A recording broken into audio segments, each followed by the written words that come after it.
Suresh M P ചേരുന്നുണ്ട്. M P വലിയ തിരിച്ചടി ഇന്ത്യ നൽകിയിരിക്കുന്നു. കൃത്യമായി പാകിസ്ഥാന് മറുപടി നൽകിയിരിക്കുന്നു. മറ്റ് സൈനികമായിട്ടുള്ള മറുപടികൾ ഉണ്ടാകും എന്ന് പ്രതീക്ഷിക്കുന്നു. എങ്ങനെയാണ് ഇപ്പോൾ എടുത്തിരിക്കുന്ന ഇന്ത്യ കടന്നിരിക്കുന്ന തീരുമാനത്തെക്കുറിച്ച് താങ്കളുടെ അഭിപ്രായം? ഇപ്പോൾ ഇന്ത്യ എടുത്തിരിക്കുന്ന തീരുമാനം അതൊരു ശക്തമായ മറുപടിയാണെന്ന് ഞാൻ കരുതുന്നില്ല. പാകിസ്ഥാന് കൊടുക്കേണ്ട ശക്തമായ മറുപടി ഇങ്ങനെയല്ലെന്നുള്ള വിശ്വാസക്കാരനാണ് ഞാൻ. കാരണം ഇത് തുടർച്ചയായി പാകിസ്ഥാൻ ആവർത്തിച്ചുകൊണ്ടിരിക്കുന്ന ഭീകരപ്രവർത്തനം, പാകിസ്ഥാൻ സ്പോൺസേഡ് ഭീകരപ്രവർത്തനമാണ്.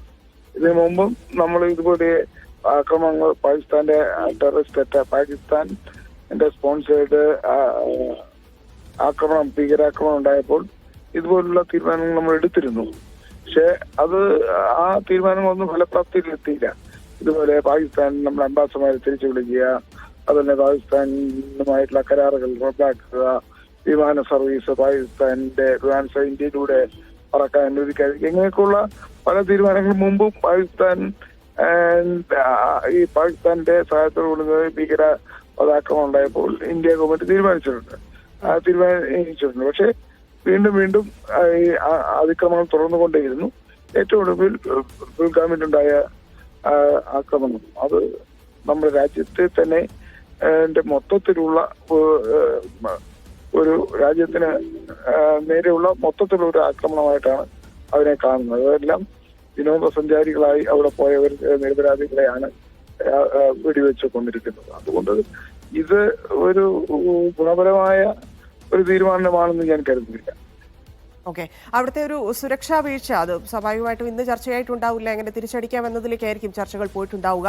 പക്ഷേ സുരക്ഷാ വീഴ്ച നമ്മളുടെ രാജ്യത്ത്, അതും അത്രയും അധികം ആളുകളുള്ള സ്ഥലത്ത് യാതൊരു തരത്തിലുമുള്ള സുരക്ഷാ സംവിധാനങ്ങൾ ഉണ്ടായിരുന്നില്ല, പോലീസുകാർ പോലും ഉണ്ടായിരുന്നില്ല എന്നൊക്കെയാണ് ദൃക്സാക്ഷികളൊക്കെ പറയുന്നത്.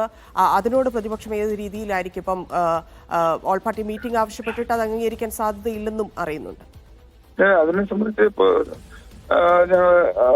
നേതൃത്വം അല്ലെങ്കിൽ കോൺഗ്രസ് നേതൃത്വം അതല്ലെങ്കിൽ ഇന്ത്യ സഖ്യത്തിലെ മൊത്തത്തിലുള്ള അഭിപ്രായം എന്തായാലും അതിനെ സംബന്ധിച്ച് വരും. ഇപ്പൊ അത് സംബന്ധിച്ച് പറയേണ്ട സമയമല്ല.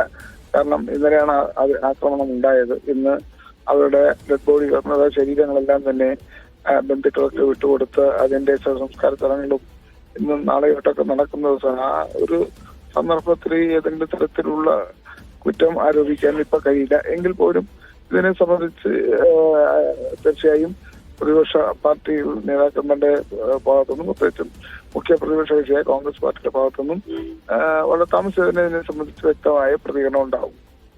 ശരി, നന്ദി ശ്രീ കൊടിക്കുന്നിൽ സുരേഷ് പ്രതികരിച്ചതിന്. അദ്ദേഹം പറഞ്ഞതുപോലെ പ്രതിപക്ഷം